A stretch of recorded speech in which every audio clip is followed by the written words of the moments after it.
Hello everyone, this is Quiz2. Now, in Quiz2, we actually have a function that needs to be coded here, get all PID. But the problem that we're examining here is actually, or requesting here, is actually quite a common problem that we've solved so far. Now, the MATLAB function that we are going to write is going to take two parameters. One of them is the TF object, the plant itself, and the other one is going to be the desired pole pair or the conjugate pole pair. Of course, we will give just one pole, so you can take the conjugate of it and you will have your pole pair.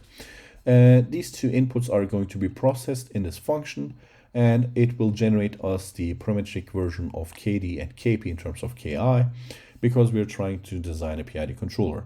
So it will give us basically all the possible PID controllers that assign two poles or a pole pair to the desired pole for the given transfer function. Now here's an example usage, and I also have prepared you a template that I'm going to upload with this PDF here. So we have this template structure here and an example problem here. So you should stay only in this function here. No extra functions need to be defined, and you shouldn't actually define any other functions other than get all PID. Now, since we use a TF object as an input and a double variable here, everything that needs to be converted should be converted inside of this function.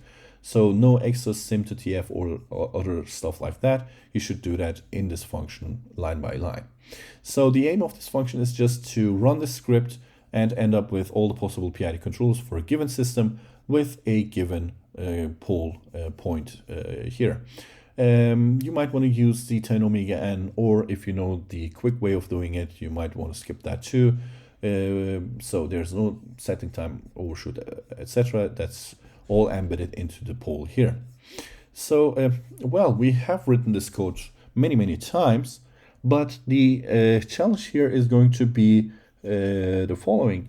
I might want to change this plant here, GS, into any order of any order transfer function, and get all PID should take that into account and should work for that. For example, for a 6th order system, for a 10th order system, or for a 1st order system, it should try its best to work for it. This means that you should define some stuff inside the get all PID function a little bit different than we do it in our laboratory sessions. So you might want to have your symbolic toolbox documentation opened up, because you might want to search the documentation for some extra functionality of the symbolic toolbox, because it will be needed. If you think about it, it should work for any nth order plant, so any closed loop. Therefore, you should take action upon that.